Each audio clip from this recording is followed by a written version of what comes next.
March মাসে দোলের সময় দীঘা গিয়েছিলাম। তোমরা তো অনেকেই আমার ব্লগগুলো দেখেছো।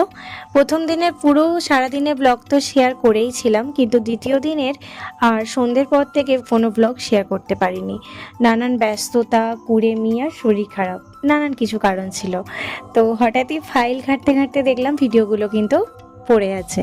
তো ভাবলাম এডিট করি আর তোমাদের সঙ্গে শেয়ার করে দিই।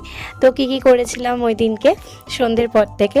তো ওই দিন মানে সেকেন্ড দিনকে কিন্তু মা বাপিও দীঘায় গিয়েছিল। তো সবাই মিলে সেদিনকে আমরা ঘুরতে গিয়েছিলাম। তো মা বাপিরা ছিল হচ্ছে নিউ দীঘার শান্তিনিকেতন এই হোটেলটাতে, আর আমরা ছিলাম অনেকটা ভিতর দিকে অমিত হোটেলে। তো এই নিয়ে মা বাপিদের সাথে আমার 4 থেকে 5 বার তো দীঘা ঘোরা হয়ে গেল, কিন্তু বরমশের সাথে ফার্স্ট টাইম। তো ভীষণ একটা আনন্দ হচ্ছিল, সবাই মিলে ঘুরতে যাচ্ছিলাম। কিন্তু ওই ভাই ছিল না বলে কোথাও একটা মন খারাপ লাগছিল, কিন্তু কি আর করা যাবে। তো যেতে যেতে দেখো এই জগন্নাথ দেবের মন্দিরটাও কিন্তু দেখতে দেখতে যাচ্ছিলাম। পুরো রেডি হয়ে গিয়েছিল, খালি উদ্বোধনটাই বাকি ছিল।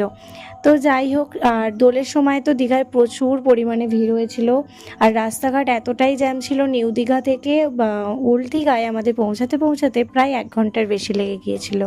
তো ওখানে গিয়ে সবার ফার্স্টে দেখো এখানে একটু চিংড়ি মাছ খেয়ে নিলাম হচ্ছে, যেটা না খেলে একদমই হবে না, সেটা হচ্ছে মালাই কুলফি।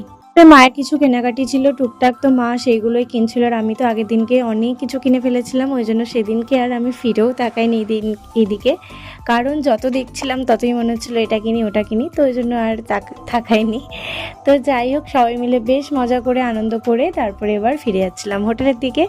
তো চলো, সন্ধ্যে থেকে রাত্রি পর্যন্ত এটুকুই ব্লগ শেয়ার করতে পেরেছি তোমাদের সাথে। পুরো ভিডিওটা কেমন লাগলো অবশ্যই বলে যেও, ভালো লাগলে লাইক কমেন্ট শেয়ার করতে একদম ভুলবে না। ইউটিউব থেকে যদি দেখে থাকো তাহলে অবশ্যই সাবস্ক্রাইব, আর ফেসবুক থেকে যদি ভিডিওটা দেখো অবশ্যই একটা ফলো করে দিও।